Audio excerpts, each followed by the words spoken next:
I went to a small neighborhood grocery store not far from this school on Friday, and I price compared costs of eggs with a supermarket in Livingston near where I went to school. And food is more expensive for people without money. It was 40% higher for people in Newark to buy eggs than it was for Livingston. How can you fix that? You're raring to go, but go. Mayor Baraka, go ahead.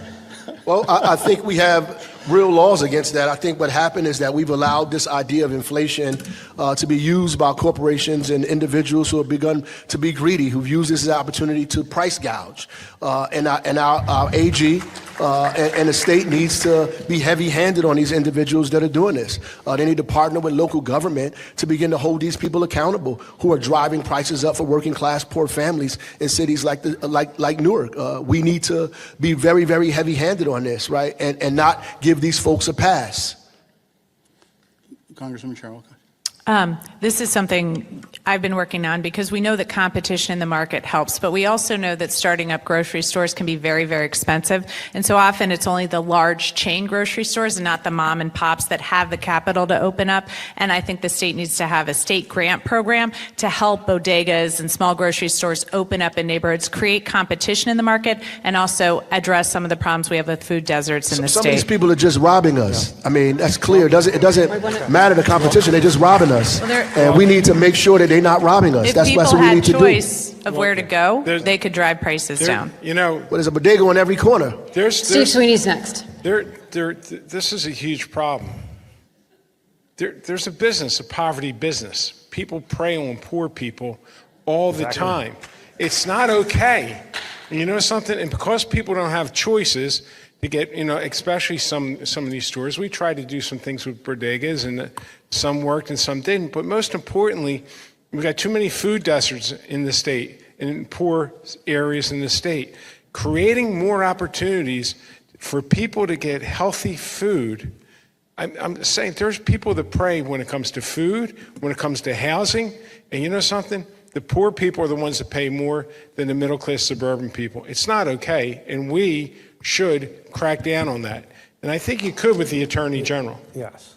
Josh Gottheimer. Exactly. There are gougers in all these hard-pressed communities that go after poor people who, whether it's groceries and it's eggs, whether it's healthcare, whether it's childcare, and it's the redlining of prices in grocery stores, and it's totally unacceptable. And as governor, I'll have shoppers who go in and check this out. Price gouging is illegal. You can't do it to people, whether it's during a pandemic, where it's during an egg crisis, or any time. And we got to make sure we fight it, we enforce it. And as Steve pointed out, you also have to make sure there actually are grocery stores everywhere across the state, because there's plenty of places where there's not a single grocery store to find. And how are you supposed to feed your kids? The same way you've got schools refusing to provide free school lunch and school breakfast to kids who need that too, and that's their only meal. And why? Because they don't like the stigma.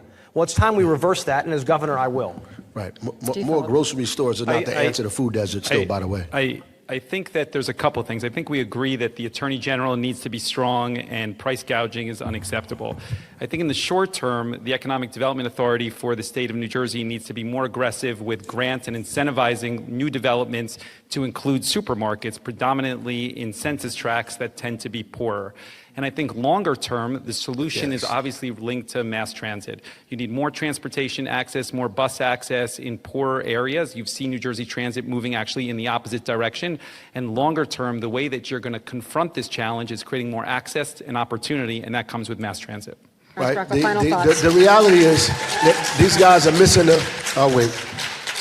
These guys are missing the boat as usual. The reality is you could put more supermarkets in these places. Access to the supermarket does not necessarily diminish food deserts. The cost of the food is the problem. People's wages and people price gouging. You can have a bunch of supermarkets in a place.